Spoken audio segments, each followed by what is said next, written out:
ಎಲ್ಲರಿಗೂ ನಮಸ್ಕಾರ ಮತ್ತು ಯುಗಾದಿ ಹಬ್ಬದ ಶುಭಾಶಯಗಳು. ಎಲ್ಲ ವಿಷಯಗಳನ್ನು ನನ್ನ ಮಗ ಮತ್ತು ನಮ್ಮ ಅಣ್ಣವರು ಲಕ್ಷ್ಮಿ ಈಗ ಮಾತಾಡಿದ್ದಾರೆ. ಎಲ್ಲ ವಿಷಯಗಳನ್ನು ಆಲ್ರೆಡಿ ತಿಳಿಸ್ಬಿಟ್ಟಿದ್ದಾರೆ. ಮತ್ತು ನಾನೇ ಅದನ್ನು ತಿಳಿಸ್ಬೇಕು ಅನ್ನೋದೇನಿಲ್ಲ, ತಮಗೆಲ್ಲ ಗೊತ್ತೇ ಇದೆ. ಅವನು ಮೊದಲ ಬಾರಿಗೆ ಈ ಚಿತ್ರದ ನಾಯಕನಾಗಿ ನಟಿಸಿದ್ದಾನೆ.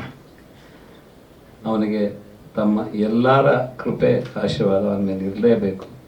ನೀವೆಲ್ಲ ಕೊಟ್ಟು ಅವನ್ನ ಇನ್ನೂ ಒಳ್ಳೆ ರೀತಿಯಲ್ಲಿ ಬೆಳೆಯುವಂತೆ ಅವಕಾಶಗಳನ್ನ ಬರೋವಂಥ ಒಂದು ಸಂದರ್ಭನ ನೀವೆಲ್ಲ ಕಲ್ಪಿಸ್ಕೊಡ್ಬೇಕು ಅಂತ ಹೇಳ್ತಾ ಅವನ ನಿರ್ಮಾಪಕರಾದ ಮಾದೇಶ್ ಅವರು, ಅಶೋಕ್ ಕಡಪ ಅವರು ಮತ್ತು ಟೆಕ್ನಿಷಿಯನ್ಸ್ ಎಲ್ಲರೂ ತುಂಬ ಅಚ್ಚುಕಟ್ಟಾಗಿ ಅವರವರ ಕೆಲಸಗಳನ್ನ ಅವ್ರು ಮಾಡಿದ್ದಾರೆ. ಭಾರಿ ನನಗಂತೂ ಸಂತೋಷ ಆಗಿದೆ. ನೋಡೋಣ, ಚಿತ್ರ ರಿಲೀಸ್ ಆಗ್ತಾಯಿದೆ 4ನೇ ತಾರೀಕು. ಅವತ್ತೊಂದು ದಿವಸ ತಮ್ಮ ಎಲ್ಲ ಯಾವ ಥರ ರೆಸ್ಪಾನ್ಸ್ ಇರುತ್ತೆ ಅಂತ ನೋಡಿಕೊಂಡು ಆ ಭಗವಂತನ ಮೇಲೆ ಭಾರ ಹಾಕಿ ನಾವು ಇವತ್ತು ಇದ್ದೀವಿ.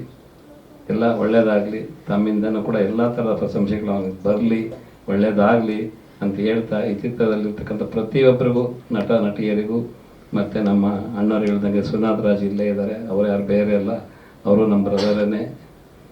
ಅವ್ರಿಗೂ ಕೂಡ ಒಳ್ಳೆಯದಾಗಲಿ.